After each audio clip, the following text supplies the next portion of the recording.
तुला राशि वालों, सबसे पहले यहाँ पर हम लोग बात करने वाले हैं कि अब सितंबर के महीने के अंदर कौन से बड़ी चीज़ें आपके साथ होने वाली हैं और कौन सी सावधानियाँ हैं जिन्हें आपको रखना ही रखना है, ताकि ये जो अवसर आपके हाथ में आया है ये किसी भी तरीके से ना जा पाए।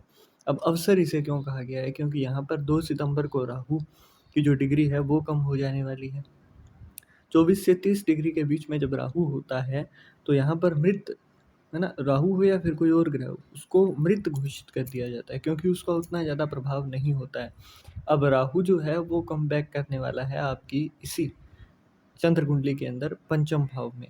तो उसके साथ साथ अन्य ग्रहों का भी गोचर जो है वो ध्यान में रखने लायक है। तो अभी आपको पता होगा कि 13 अगस्त से देवगुरु बृहस्पति ने नक्षत्र परिवर्तन किया और अब राहु भी अपनी पूरी शक्ति से आने वाला है। तो ना यहाँ पर एक-एक चीज़ का हम लोगों को ध्यान रखने की ज़रूरत है, ताकि कोई भी नुकसान आपको ना हो। क्योंकि यहाँ पर राहु का जो दृष्टि है वो आपके 11th हाउस के ऊपर है, 5th हाउस के अंदर राहु खुद बैठा है। यहाँ पर विवाह से जुड़ी हुई दिक्कतें और इनकम से जुड़ी हुई दिक्कतें, है ना, हर चीज़ के बारे में हम लोग यहाँ पर बात करने वाले हैं। तो एक-एक करके शुरू करते हैं। सबसे पहले हम लोग यहाँ पर बात करते हैं शनिदेव की। शनिदेव जो कि 27 नवंबर तक वक्री रहने वाले हैं। इनका जो पूरा प्रभाव है वो अभी के टाइम पर पंचम भाव पर है। पंचम भाव जहाँ पर राहु ने अभी-अभी डिग्रियों को जो 2 सितंबर से अपनी डिग्री को कम करते हुए, मतलब 23 डिग्री के अंदर-अंदर आते हुए यहाँ पर अपनी कमबैक दिखा रहे हैं। अब यहाँ पर होगा क्या, आपका ना माइंड जो है वो डाइवर्ट ज़्यादा होगा, आलस ज़्यादा आएगा आपको, आलसी होते रहेंगे आप। यहाँ पर सबसे बड़ी दिक्कत क्या होती है, जब भी राहु और शनि एक साथ आ जाते हैं ना तो अंदर से ओवरथिंकिंग ज़्यादा बढ़ जाती है। ओवरथिंकिंग करना, यहाँ पर अपने जो आपके लवमेट्स जो हैं उनके साथ बिना वजह के आप शक करने लगते हो। तो ये चीज़ें आपके अंदर ज़्यादा देखने को मिलती हैं। यहाँ पर जो लोग स्टूडेंट्स हैं, उनका दिमाग जो है ना वो पढ़ाई के अलावा इधर-उधर ज़्यादा जाने लगेगा। ये चीज़ आप गौर करिएगा। यहाँ पर ना सबसे बड़ी दिक्कत क्या है कि आपका जो ध्यान है उसको एक जगह पर टिकाना, ताकि आपको ऑप्टिमम रिज़ल्ट मिल पाए। यहाँ पर जो लोग प्रेम संबंध के अंदर हैं, उनको एक चीज़ ध्यान में रखनी है, यहाँ पर किसी तीसरे इंसान की वजह से आपको मुश्किलों का सामना करना पड़ सकता है। तो उस मामले में आपको एक चीज़ का सबसे ज़्यादा ध्यान रखना है, वो ये है कि यहाँ पर ज़्यादा शक दिखाना नहीं है, अगर हो भी तो भी दिखाना नहीं है। थोड़ा उस चीज़ को कंट्रोल में रखिएगा और प्रेम यहाँ पर थोड़ा कम शो करिएगा, वो चीज़ आपके अच्छी रहेगी। छोटी-छोटी चीज़ों को लेकर झगड़ा करने से बचिएगा, क्योंकि यहाँ पर शनिदेव की दृष्टि है 3rd हाउस के अंदर, तो अंडरस्टैंडिंग बेस्ड इश्यूज़ यहाँ पर फेस करने को मिलेंगे आपको। राहु का कमबैक होना मतलब कि दिमाग के अंदर एक अलग सा ही फितूर रहेगा आपके। अब जो लोग यहाँ पर बहुत लंबे समय से अगर उनकी कुंडली के अंदर पितृ दोष है, तो वो एक चीज़ देख रहे होंगे कि उनका काम अटक जाता है। तो यहाँ पर ना जैसे ही अभी पितृ पक्ष शुरू होगा, तो उसके अंदर आपको कुत्ते को और कौवे को, इसके साथ-साथ चींटियों को, इन 3 चीज़ों को तो आपको डालना ही है कुछ ना कुछ खाने के लिए, और डेली यहाँ से अब शुरू करेंगे आप। और क्योंकि 26 दिसंबर, है ना, 5 दिसंबर 2026 तक यहाँ पर राहु की जो डिग्रीज़ है ना वो इसी तरीके से ही रहने वाली है। तो उस समय तक है ना आपको 2026 के एंड तक जाते-जाते इसका पूरा अच्छा प्रभाव ही देखने को मिलेगा। राहु पंचम भाव में है और पंचम भाव पितरों से जुड़ा होता है। यहाँ पर जैसे ही आपके ऊपर पितरों की जो कृपा होनी शुरू हो जाएगी ना, तो यहाँ पर आपका फाइनेंस है वो भी अच्छा हो जाएगा। आपका भाग्य भी आपका साथ देगा। और यहाँ पर आपको सबसे बड़ी जो फ़ायदे होने वाले हैं ना, वो यहाँ पर है मेंटल स्टेबिलिटी से।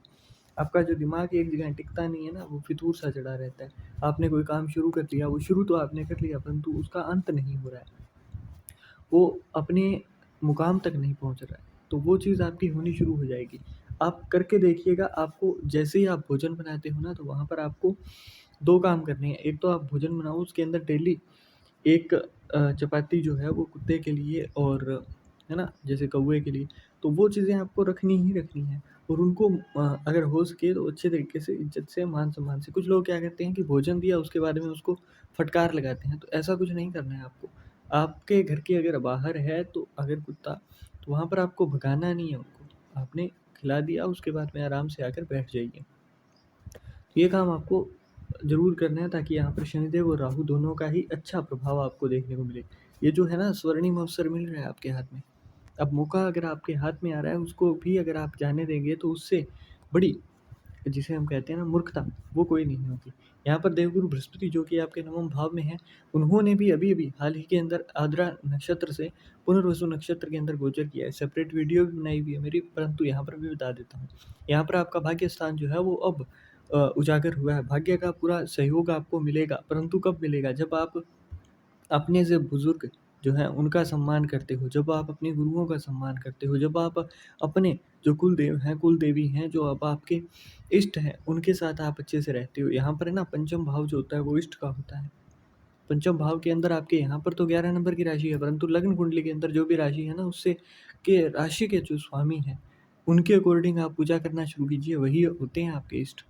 यहाँ पर ये चीज़ आपको ध्यान में रखनी है। यहाँ पर नवम भाव के अंदर देवगुरु बृहस्पति है, तो मतलब जो भी आपके रिलीजियस प्लेस है, वहाँ पर अगर आप दान देते हो, जो चने की दाल हो गई, हल्दी हो गई, है ना? तो इन चीज़ों का दान देना आपके लिए बहुत ही अच्छा रहेगा। यहाँ पर अगर आपको मौका मिलता है कि आप किसी रिलीजियस प्लेस पर विज़िट कर पाओ, मतलब किसी मंदिर के अंदर, गुरुद्वारे के अंदर, मस्जिद के अंदर, है ना? तो वहाँ पर आपको जाना, और वहाँ पर भी अगर आप पैदल चल कर जा पाओ तो सोने पर सुहागा हो जाएगा आपके लिए। आपका कार्य बनेगा। अब जो लोग बोलते हैं कि जी इतना पैसा नहीं है या फिर हम जा नहीं सकते हैं, तो आप खुद से जाकर श्रम तो कर सकते हो, मंदिर के अंदर साफ-सफाई कर सकते हो, वो करिए। यहाँ पर जितनी सेवा होगी ना वहाँ पर मंदिर के अंदर, उतना ही ज़्यादा अच्छा है। अगर आपका चंद्रमा अच्छा है नहीं, है ना? मतलब कि आपको बार-बार ओवरथिंकिंग की दिक्कत होती है, यहाँ पर आपका मेंटल पीस नहीं है आपके पास, है ना? दिमाग के अंदर शांति नहीं रहती है, हर बार किसी ना किसी तरीके की चिंता में उलझे रहते हो। तो ऐसे में आपको करना क्या है? ऐसे में आपको रुई जो होती है, वो आपको लेकर जानी है, सिर्फ़ रुई बोल रहा हूँ मैं, जिससे बत्ती बनती है ना, दिए के अंदर जो लगती है, वो वाली लेकर जानी है और आपने मंदिर में दान करके आनी है। बस इतना सा, एक ही बार करना है। इतना सा काम करिए, और उसके बाद में ना घर के अंदर आकर अपनी माता के साथ अच्छे से व्यवहार करना शुरू कीजिए। अगर फिर भी जो दिक्कतें हैं ना, तो फिर माता के साथ अच्छे से व्यवहार करिए। आपको विदिन अ फ्यू डेज़, ज़्यादा से ज़्यादा लोगे तो अभी 7 से 8 दिनों के अंदर-अंदर आपको असर दिखाई दे जाएगा इस चीज़ का। वहीं जो शुक्र है, वो आपके अभी के टाइम पर तो 10वें भाव में है, परंतु वही 15 सितंबर से सिंह राशि के अंदर, मतलब 11th हाउस के अंदर आ जाएँगे, और बुध जो है वो कन्या राशि के अंदर चले जाएँगे। अब यहाँ पर होगा क्या, आपके फर्स्ट हाउस के लॉर्ड जो हैं वो यहाँ पर 11th हाउस के अंदर जा रहे हैं, मतलब अलग-अलग चीज़ें दिमाग में आएँगी, अलग-अलग तरीके दिमाग में आएँगे कि कैसे आप पैसा कमा सकते हो, धन के बारे में अलग-अलग स्रोत आपके ओपन होंगे, है ना? यहाँ पर राहु और शनिदेव का भी जब एस्पेक्ट पड़ेगा ना, तो यहाँ पर आपकी जो भी चीज़ें आप बनाओगे, जैसे मैंने पहले कहा, आपने पितृ पक्ष आपका अच्छे से आपका साथ दे रहा है। आपने नवम भाव आपका एक्टिव कर लिया, तो अब 11th हाउस का जो एस्पेक्ट होगा ना, जब शुक्र यहाँ पर फर्स्ट हाउस के लॉर्ड वहाँ पर पहुँचेंगे, तो उसके बाद में आपका रिज़ल्ट आपको मिलना ही मिलना है, तय मानिए। आपको अच्छे से असर दिखाई देगा इस चीज़ का। सबके सब अपने-अपने घरों के अंदर खुश होंगे।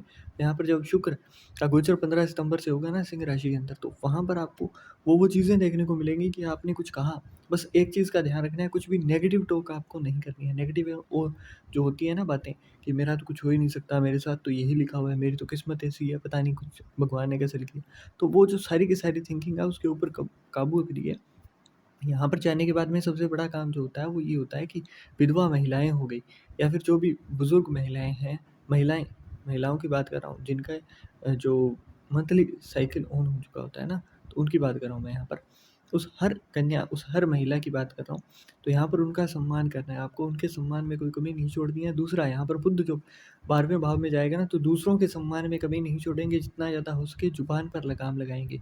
तो आपके खर्चे के ऊपर भी लगाम लगेगी। अगर आपके जैसे बार-बार फाइनेंशियल लॉस होते दिखाई देते हैं, तो उन चीज़ों के ऊपर लगाम लगेगी, बीमारी के ऊपर जो खर्चा होता है वो, तो उनके ऊपर लगाम लगेगी। बुध तभी आपको बहुत अच्छा रिज़ल्ट देता है जब बुध खुद शांत हो, और बुध शांत होता है मौन से।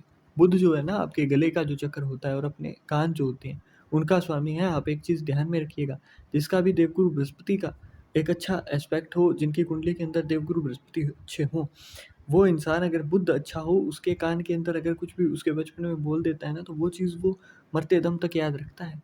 चाहे ही उसने सुनी ना हो, चाहे वो नन्हा बच्चा हो, फिर भी ना उसके ऊपर असर, बुद्ध के ऊपर असर उस समय तक रहेगा जब तक कि उसके प्राण ना निकल जाएँ। ये चीज़ आपको एक्सपीरियंस से पता चलेगी। ये चीज़ आपको ध्यान में रखनी है। यहाँ पर ना जो शुक्र 11th हाउस के अंदर आ रहे हैं, तो शुक्र 11th हाउस के अंदर आकर आपको अलग-अलग चीज़ें दिखाएँगे, आपको अलग-अलग रास्ते दिखाएँगे, परंतु उनके ऊपर काम करना है आपको। यहाँ पर सिर्फ ओवरथिंकिंग जो है ना, वो शनि और राहु का जो जुड़ाव है, वो आपको ओवरथिंकिंग देगा, परंतु आपको ओवरथिंकिंग से ऊपर निकल कर एक स्टेप उठाना है। बस एक चीज़ का ध्यान में रखिएगा कि बहुत बड़ा स्टेप ना हो और आपको बहुत ज़्यादा फाइनेंशियल रिस्क नहीं लेना है ना? ये नहीं होना चाहिए कि आपको 1 के 2 होते दिखाई दे रहे हैं, 10 के 20 होते दिखाई दे रहे हैं, 15 दिन में हो जाएँगे जी, वैसी स्कीम्स के अंदर भी नहीं लगाना है। बट हाँ, आपको एक चीज़ ध्यान में रखनी है, अगर आप खुद से कुछ काम शुरू करते हो, कुछ ऑनलाइन बिज़नेस शुरू करते हो, नेटवर्किंग का काम है, रिसर्च का काम है, तो उन कामों के अंदर ख़ास करके आपको फ़ायदा देखने को मिलेगा। जिन लोगों का काम ही ऐसा है जो लग्ज़री से जुड़ा हुआ है, मतलब घर के अंदर साजो-सजावट का काम है, सुनार का काम है ना? तो उन लोगों को बहुत अच्छा फ़ायदा दिखाई देगा। यहाँ पर ना अगर आप कमलगट्टे की माला लेकर माँ लक्ष्मी का मंत्र जाप करना शुरू करते हो, है ना? लाल आसा बिछा लेना है आपको और शुक्रवार से शुरू कर देना है। अब माँ लक्ष्मी का जब मंत्र जाप आप करते हो, तो यहाँ पर आपको एक चीज़ ध्यान में रखनी है कि सामने आपने जो तस्वीर लगानी है, उसके अंदर माँ लक्ष्मी और उनके साथ में विष्णु जी भी विराजमान हो। गणेश जी की उसके साथ प्रतिमा ना हो, ये चीज़ आपको ध्यान में रखनी है। इसके साथ-साथ एक और चीज़, जो कि आपको ख़ास तौर पर ध्यान में रखनी है। यहाँ पर जब आप माँ लक्ष्मी की पूजा अर्चना करते हो, तो यहाँ पर कमलगट्टे की माला का मैंने बोला है, तो उसके साथ-साथ लाल आसन भी बिछाना है, नहा धोकर सुबह के टाइम पर आपको बैठ जाना है। तत्पश्चात आपको मंत्र जाप करना शुरू करना है। मंत्र क्या होगा? ओम श्रीं ह्रीं श्रीं कमले कमलालये प्रसीद प्रसीद श्रीं ह्रीं श्रीं ओम महालक्ष्मी नमः। या तो ये नाम आप बोलोगे मंत्र पूरा, या फिर दूसरा मंत्र ओम श्रीं महालक्ष्मी च विद्महे विष्णु पत्न्यै च धीमहि तन्नो लक्ष्मी प्रचोदयात् ओम। ये मंत्र जो है, इन दोनों में से एक मंत्र आपको डेली जाप करना है। इससे घर के अंदर धन भी आएगा, समृद्धि भी आएगी, खुशहाली भी आएगी, क्योंकि शुक्र जो है ना, वो माँ लक्ष्मी के ही भ्राता है। तो यहाँ पर माँ लक्ष्मी की कृपा आपके ऊपर जैसे ही होगी, क्योंकि राशि के देव जा रहे हैं 11th हाउस के अंदर, और शुक्र जो है 15 सितंबर से जब यहाँ पर आएंगे ना, तो आपके हाथ में है, बहुत कुछ बदल सकते हो आप। तो ये मौका आपको हाथ से जाने नहीं देना है। वहीं मंगल जो है वो आपके अभी के समय के अंदर 12वें भाव में है, परंतु 14 सितंबर से मंगल तुला राशि के अंदर जाएंगे। अब जब तक 12वें भाव में है ना, तो आपको 2 चीज़ों का ध्यान रखना है यहाँ पर, धन के और आपके वैवाहिक जीवन जहाँ से देखा जाता है, मतलब सेकंड हाउस और 7th हाउस दोनों का लॉर्ड 12वें भाव में बैठा है। तो यहाँ पर 14 सितंबर तक आपको किसी को ऐसा कुछ नहीं बोल देना है गुस्से के अंदर, जिससे कि सामने वाला हर्ट हो। यहाँ पर वैवाहिक जो जीवन के अंदर अगर किसी की परेशानियाँ चल रही हों, तो उनके अंदर भी थोड़ा-सा चीज़ों को कोऑपरेट करने की कोशिश करनी है यहाँ पर। हमें बढ़ाना नहीं है ताकि समस्याएँ बढ़ें। तो इस चीज़ का ख़ास तौर पर आपको ध्यान रखना है यहाँ। एक और चीज़, आपकी फैमिली के अंदर ना थोड़ी-सी ट्रबल्स यहाँ पर 14 सितंबर तक होंगी, परंतु उसके बाद में जैसे ही लग्न भाव में आ जाएँगे देवगुरु, देवगुरु नहीं मंगल, है ना? जो कि सेनापति मंगल। तो यहाँ पर थोड़ा काबू होगा, परंतु गुस्सा यहाँ पर फट कर निकलने के लिए तैयार रहेगा, है ना? क्योंकि फर्स्ट हाउस के अंदर है, तो यहाँ पर गुस्सा तेज होगा। जिन लोगों को ब्लड की दिक्कत है, स्किन से रिलेटेड दिक्कत है, स्टमक से जुड़ी हुई दिक्कत है, उनको खास तौर पर एक चीज़ का ध्यान रखना है। एक तो आप जो नमक है उसका सेवन कम करेंगे, दूसरा आपको यहाँ पर एक और चीज़ जो है वो ये है कि सुबह-सुबह के टाइम पर आपको थोड़ा बहुत वर्कआउट ज़रूर करना है, ताकि आपका थोड़ा पसीना निकले, ताकि यहाँ पर मंगल जो है वो एक अच्छे रूप के अंदर आपको हेल्प करने के लिए तैयार रहे। ये चीज़ आपको ध्यान में रखनी है।